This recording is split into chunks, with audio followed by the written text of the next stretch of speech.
I'm Randy Floyd of Midwest Anxiety, and you're watching episode 9 of the Ask Midwest Anxiety Show.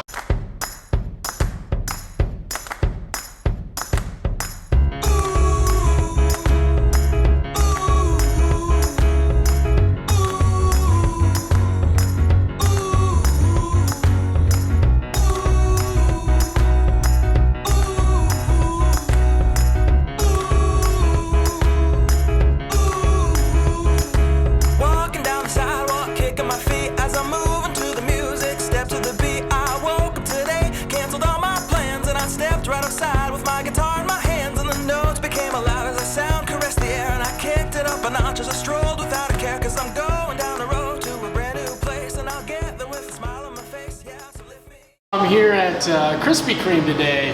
Stopped in for a donut. Got my favorite donut, blueberry cake.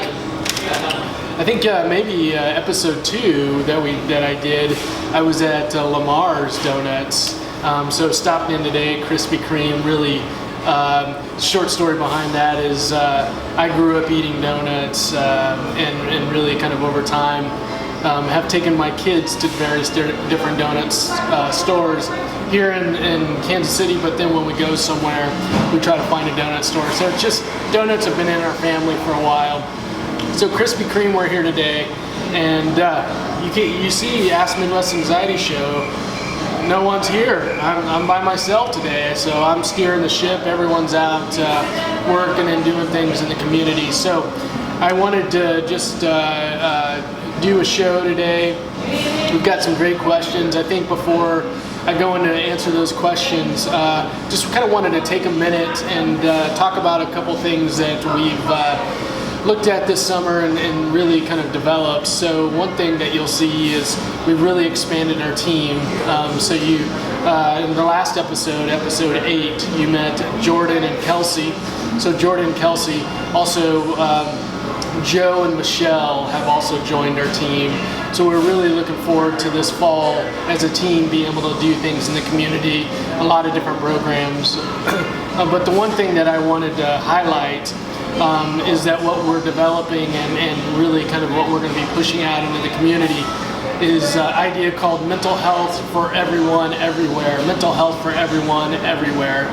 And what we mean by that is that really mental health and well-being is really a focus of ours, just being able to normalize that in our community and just being able to really say that mental health is just as important as medical health. So mental health for everyone, that you don't have to diagnosis, a clinical diagnosis for this. So mental health for everyone, and then everywhere, meaning all in our community. We're going to start with Johnson County, and then we're going to hopefully go all over and go in various different directions. So mental health for everyone, everywhere is a focus of ours. August starts our new year, so we're really excited, August through May. So having said that, we're really excited, and hopefully you will join us in this initiative, Mental Health for Everyone, Everywhere. You'll be hearing a lot more about that as we go along. So without that, I think we should get into the show. What do you guys think? Should we get into the show? I think we should get into the show. So question 1, there seems to be an increase in tragedies in our world lately. It makes me anxious to think about something could happen at any time to my friends, myself, my family. Any thoughts? So yeah, I mean, certainly this is something that's been on my mind lately, and I know a lot of people, and it's so unfortunate, the tragedies that happen in our community, and just wanted to our community and throughout the world. And certainly can't do enough justice on this video just to speak of the thoughts that we have for families and friends that are affected by those tragedies, so many different tragedies. What I want to speak to though is that once we start having those tragedies, then some of us start to become hyper-focused and alarmed that it could happen anytime, anywhere. And the reality of it is, and this is where I kind of want to go deep here for a minute, the reality is yeah, that's true. It could happen at any time, anywhere. I mean, it is a possibility. So when we start talking about this, we look at what's a possibility. So many things are possibilities. You know, anything. I'm sitting here at Krispy Kreme today, and I don't know what would, you know, hopefully there's nothing tragic that happens, but, you know, something could happen in the kitchen, something could happen, you know, in the parking lot here. It is possible. But then is it probable? So what's the likelihood that it's going to happen? You know, and so we start looking at possibility and probability, and anxiety makes us think that what is possible then is going to be probable. And so we really have to focus on separating those two and understanding that whatever is possible, certainly there is some distance between those two, and really start to understand that even though it's possible, it may not be highly probable. So that's one thing. The other thing is I don't think that we can live our lives in fear, because once we start doing that, then we start isolating ourselves. And when we start isolating ourselves, then we really start struggling potentially socially and emotionally. And then you lose a lot in your life. So I think we just have to be really careful about kind of when we have these tragedies, how we start to think of them in our own lives, but then in our community, and really not to exaggerate the likelihood that something's going to happen to us. You know, I'm 40. I turned 40 years old this year, and while I've had some you know, things that have happened in my life that certainly I wish wouldn't happen, there's never been any tragedies. And, you know, so I've lived for 40 years and there hasn't been any significant tragedies. And so in saying that, we really just have to kind of put ourselves in a place, a rational place, to be able to say that because these things are going on in our world doesn't mean that it's necessarily going to happen to me. And if it does, you guys hear this from me all the time, if it does, the thing that we have to do is just be able to say, I'll handle it. I'll handle it. And hopefully that's some comfort to you, to be able to have that confidence that you can handle it. So I hope that helps answer that question for you. Certainly there's a lot of different ways that we could take this question, but just wanted to give you guys an idea that whatever is possible doesn't mean that it's always probable, and that also understand that don't always isolate yourself just out of fear that something might happen. So on to question 2. I've been struggling a lot with OCD recently. Seems like I'm becoming more controlled by it. Any thoughts on how I can break the rituals? Yeah, so really quickly with OCD and just anxiety in general, what we're going to talk about is, you know, anxiety is going to be that those thoughts that come in your head, and then those feelings that you have in your body. And this is from, you know, a cognitive behavioral perspective. So anxiety, so you start having thoughts, and they may be distorted, and, you know, all these anxious thoughts going on in your head, and then you start to feel a certain way. And so then to kind of get rid of that, sometimes people do these behaviors. In OCD, you know, that's where the rituals come in, is that's the behavioral part of this. And so if I do something behaviorally, you know, let's say that I've got to flush the toilet 3 times to make sure that it's all the way flushed. Well, if I don't flush it 3 times, then my anxiety starts to build up, both in potentially my thoughts and my feelings, and then behaviorally I'm like, oh, okay, I better go over and flush it 3 times. So what happens is, in the short term, you let that anxiety kind of build up and build up and build up, and then from there, you know, you feel like you've got to do it. So in the short term, you go and flush that toilet, and then all of a sudden, potentially that anxiety goes away.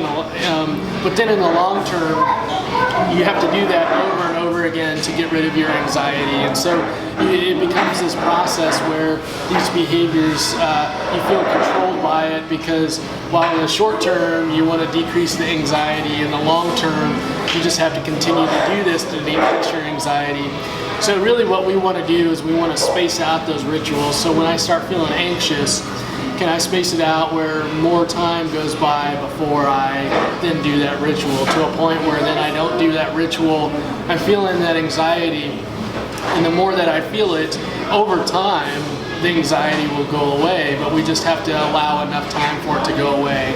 So that's something that I think that as we go forward and look at OCD and the rituals and that kind of stuff, we have to start to think about kind of what could be a process where I can, over time, let that anxiety go away without doing those rituals. And there's many different ways to do that. We're certainly not going to get into it today, but just in summary, just understand that when you have anxiety building, that to get rid of that anxiety, we want to go do something. If it would be something behaviorally, or we want reassurance, or various other things. And really the goal would be is to, in ourselves, be able to wrestle with that anxiety and be able to deal with it without having to do something to get rid of that anxiety. And do something, I mean those rituals. So anyway, that was a great question. Let's go to question number 3. So question number 3 is, school's coming up, and I'm worried that we are going to have trouble getting out the door to go to school on time. That was a problem last year. Can you help? So I think that with this, when we talk about we, and you're talking about yourself as a parent, and then you're talking about yourself as a child, or talking about your child, that you really have to start to separate you from your child, and it's not we. So if you're having trouble getting out the door as a parent, that's one thing. But if you're ready and your child is struggling getting out the door because of X number of reasons, then I really think that as a parent, you have to separate yourself, start to have some expectations about getting out the door and what those expectations are. So clearly, kind of what are your expectations? So the time that you're going to leave, you go get in the car and then see what your child does. And so then I think kind of as we're doing that, we need to have some behavioral modification plan in place for that. And there's a lot of things that I like to talk to parents about, and really what I think talking with parents about is understanding that we want that consequence to be directly related to that behavior. So how do we get that? So sometimes parents say, well, if we're late to school today, you don't get to play your video games for the rest of the night. Well, see, but the problem is maybe they were only 10 minutes late for school, but now they have to go all night without playing their video games. And so at some point, it's the child has, it's like too much for them. So it's just like, oh, I'm gonna get my video games taken for the rest of the night. Well, I don't have anything to work for.